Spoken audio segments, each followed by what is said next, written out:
दुनिया में अपनी तकदीर आपको खुद लिखनी पड़ेगी। दूसरे सिर्फ आपके लिए चिट्ठियां लिख सकते हैं। और अपनी तकदीर खुद लिखने के लिए सबसे पहले क्या चाहिए? सबसे पहले चाहिए प्रबल इच्छा शक्ति, बर्निंग डिजायर। और जेब में जब पैसा ना हो ना, तो सबसे पहले ये इच्छा शक्ति ही खत्म होती है। यानी जेब का भरे होना, पैसे के फ्लो का लगातार रहना, इवन आपकी इच्छा शक्ति तक को मेंटेन करने के लिए बहुत जरूरी है। इच्छा शक्ति होगी तो तकदीर भी लिखी जाएगी। आप अपने जीवन की इबारत खुद लिख सकते हो। लेकिन तब क्या करें जब जेब से पैसा जो है ये लगातार लीक होना शुरू हो जाए, धन की कमी आनी शुरू हो जाए, तब क्या करें? देखिए, यूं तो बड़े ही फैक्टर्स हैं, बहुत ग्रह गोचर हैं, बहुत ऐसे योग हैं, जीवन में बहुत सारी ऐसी चीजें हैं जो ये डिसाइड करती हैं कि किसके पास कितना पैसा रहेगा। लेकिन कुछ एक कॉमन फैक्टर हैं जिनको याद रखना, जिनको जीवन में अभ्यास करना बड़ा जरूरी है।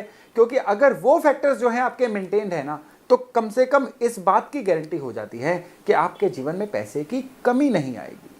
कौन सी ऐसी 3 गलतियां हैं जिनको अगर अवॉइड कर लिया जाए, कौन सी ऐसी 3 गलतियां हैं जिनको अगर ना किया जाए, तो आपके जीवन में धन का जो प्रवाह है ना, वो सतत रहेगा। आज के वीडियो में इसकी विस्तार से हम चर्चा करने वाले हैं। नमस्ते, मेरा नाम है योगेश शर्मा। स्वागत है आपका happy life with Yogesh Sharma में। और दोस्तों, आगे बढ़ने से पहले एक विनम्र निवेदन कि अगर अभी तक आपने अपने इस चैनल को सब्सक्राइब नहीं किया है तो कृपया सब्सक्राइब जरूर करिएगा, बेल बटन दबाना न भूलिएगा। और एक विशेष सूचना, मेरे एस्ट्रोलॉजी के ऑनलाइन कोर्सेज जो हैं बहुत जल्द शुरू हो रहे हैं।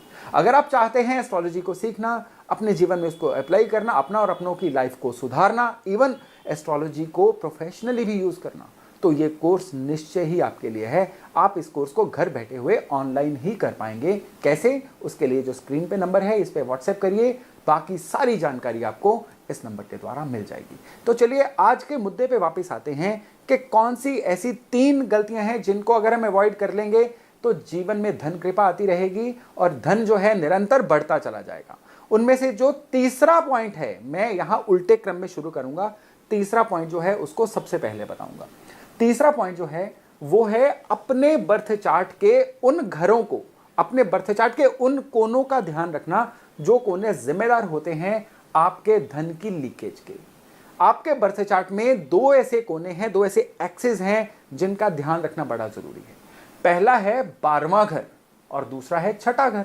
बर्थ चार्ट का जो 12वां घर है ना, ये घर होता है आपके द्वारा किए जाने वाले खर्चों का, आपसे हो जाने वाले खर्चों का, आपके धन की लीकेज का। जो भी धन आपके पास आता है वो टिकेगा या नहीं टिकेगा, वो डिसाइड करेगा आपके बर्थ चार्ट का 12वां घर।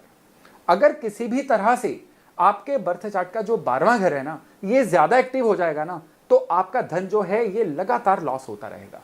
कई लोगों के पैसे शेयर बाजार में लॉस हो जाएंगे, कईयों के पैसे मार्केट में अटक जाएंगे, कईयों के घर में बरकत ही नहीं होगी, जितना कमाएंगे मानो कुएं में जाता चला जाएगा।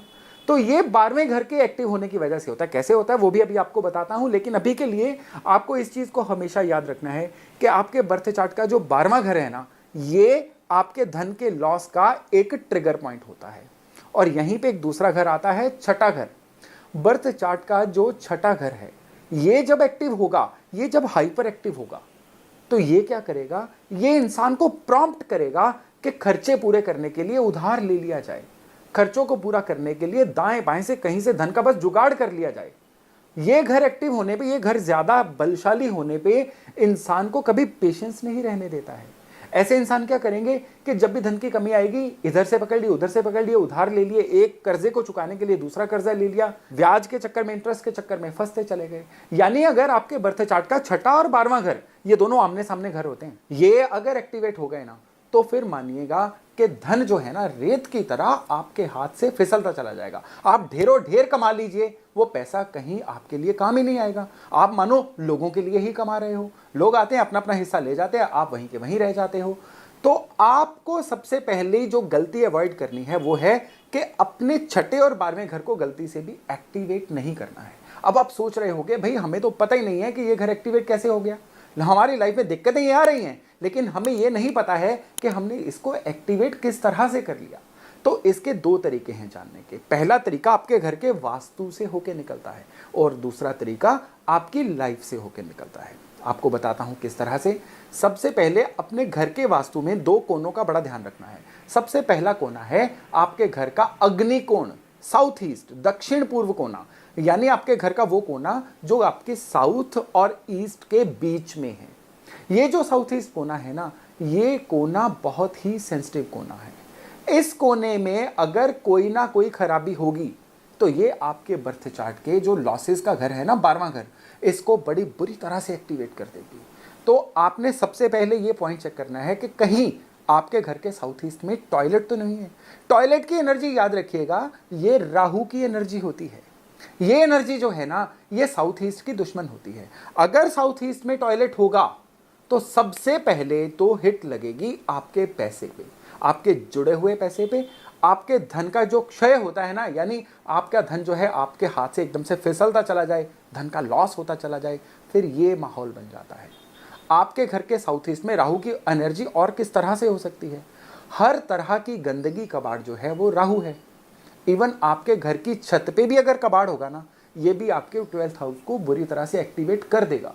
तो आप ये चीज़ें मैंने अपने पिछले वीडियोस में रिपीटेडली आपको बताई हुई हैं, लेकिन आज मैं आपको किस पॉइंट ऑफ व्यू से बता रहा हूँ कि ये वो गलती है जो आपके लिए धन का लॉस लेके आएगी, आपको रिच बनने से तो रोकेगी, बल्कि उल्टा आपको कर्जाई तक कर सकती है। घर के साउथ ईस्ट में अगर ब्लू कलर होगा, ब्लू कलर राहु का कलर होता है, तो नीला रंग जो है ना, साउथ ईस्ट का दुश्मन है। अब नीला रंग जो है अगर घर के साउथ ईस्ट में होगा तो ये भी आपके धन के फ्लो को बड़ी ही बुरी तरह से हिट करने जा रहा है। आपके घर के साउथ ईस्ट में अगर कोई कोना कटा फटा है, देखिए आज का जो मॉडर्न फ्लैट सिस्टम है इसमें चारों कोने बराबर नहीं होते हैं। मॉडर्न आर्किटेक्चर के नाम पे कई कोने कटे हुए रहते हैं। साउथ ईस्ट का कटा हुआ रहना भी जो है आपके 12th हाउस को बड़ी बुरी तरह से एक्टिवेट करेगा। और नॉर्मल केसेस में देखा जाता है कि घर का जो मुख्य द्वार है अगर ये भी साउथ ईस्ट में रहेगा ना, तो ये भी बहुत ही कम लोगों को सूट करता है। ज़्यादातर लोगों के चार्ट में 12th हाउस जो है इससे बुरी तरह से एक्टिवेट हो जाते हैं। और अगर बात करें आपके छठे घर की, कि छठा घर जो कर्जे का घर है, ये कैसे एक्टिवेट होगा? ये एक्टिवेट होगा आपके घर की जो उत्तर दिशा है, यानी नॉर्थ, इसके खराब होने पे। नॉर्थ दिशा को कुबेर की दिशा माना गया है। इस दिशा का बैलेंस रहना बड़ा जरूरी है। कुबेर की दिशा का हाइपर एक्टिव रहना भी खराब है और इसका दबा रहना भी खराब है। तो पहला तो पॉइंट यही कि नॉर्थ भी कटाफटा नहीं रहना चाहिए। और दूसरा सबसे इंपॉर्टेंट पॉइंट है कि आपके घर का जो नॉर्थ है ना, यहाँ पे सबसे बड़ी गड़बड़ ये होगी कि अगर इस एरिया में पाइप लीकेज, टैप लीकेज, ऐसी कोई चीज़ होगी तो नॉर्थ खराब हो जाएगा। कई घरों में फर्श जो है ये दोरंगा फर्श होता है। अगर आपके घर के नॉर्थ में डबल कलर्ड फर्श होगा तो फिर आपके घर का नॉर्थ खराब होगा और उसकी वजह से आपके बर्थ चार्ट का जो छठा घर है ये बहुत ही बुरी तरह से ट्रिगर हो जाएगा। आपके घर के नॉर्थ में अगर रसोई रहेगी, किचन रहेगी, तो भी आपका जो नॉर्थ है ना ये खराब हो जाएगा और इसकी वजह से कर्जे का घर एक्टिव हो गया और अब माहौल ऐसा बन जाएगा, आप जो मर्जी कमाते रहिए, कर्जा लेना ही पड़ जाएगा। कर्जे के जाल से आप ढंग से निकल नहीं पाओगे। तो ये तो एक एस्पेक्ट था वास्तु का। यहाँ पे दूसरा एस्पेक्ट है आपकी आदतों का। जी हाँ, यही आपकी दूसरी सबसे बड़ी गलती है जो आपको अवॉइड करनी है, आपकी आदतें। आप अपनी आदतें बदलेंगे तो आपकी जिंदगी बदलेगी। आप अपनी आदतें नहीं बदलेंगे, जो चल रहा था वही चलता रहेगा और जो खराबियां हो रही थी ना, वो खराबियां बढ़ती चली जाएंगी। अब इसी कॉन्टेक्स्ट में मैं आपकी दूसरी गलती पे आ रहा हूं। दूसरी गलती है आपकी आदतें। अब आपकी आदतें जो है ना, देखिए कोई इंसान जो मर्जी कह ले कि मेरी दशा अंतरदशा फलानी थी तो मेरी ज़िंदगी अच्छी चल रही थी, मेरी वो वाली दशा आई तो ज़िंदगी में खराबियां आनी शुरू हो गई। बहुत लोग ऐसा कहते हैं और होता भी है लोगों के साथ। कई लोगों की साढ़े सती, कई लोगों का ढैया, कई लोगों की राहु की दशा, शनि की दशा, ये उनकी लाइफ में खराबियाँ लेके आती हैं। लेकिन कॉमन के सभी की लाइफ में क्या होता है कि एक आदत जो एक दशा में तो सूट कर रही थी, वही आदत अब दूसरी दशा में सूट नहीं कर रही है। उदाहरण के तौर पे जिनकी भी सूर्य की दशा होगी, उनको अगर लेट उठने की आदत है तो यहाँ पे सूर्य खराब हो जाएंगे।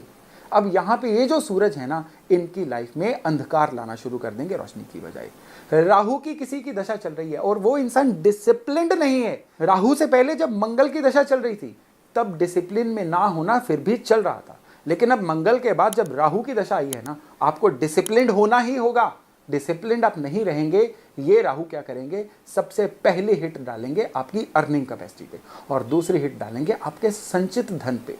इन चीज़ों का आपको ध्यान रखना बड़ा ज़रूरी है कि जो भी ग्रह दशा चल रही हो उसके अनुसार आपको अपनी आदतें चेंज करनी होंगी। शनि की दशा आपकी चल रही है और आप काम को कल पे टालते चले जा रहे हैं, 7.5 चल रही है, आप कामों को टालते जा रहे हैं, तो अब आपको गरीब बनने से कोई रोक नहीं सकता है। बुध की दशा आपकी चल रही है और बुध की दशा में आप लोगों से कटे कटे रह रहे हैं, अपने संपर्क नहीं बढ़ा रहे हैं, अपनी ऐसी आदत बना रहे हैं कि मुझे अकेले रहना पसंद है, तो फिर आपको गरीब बनने से कोई नहीं रोक सकता है।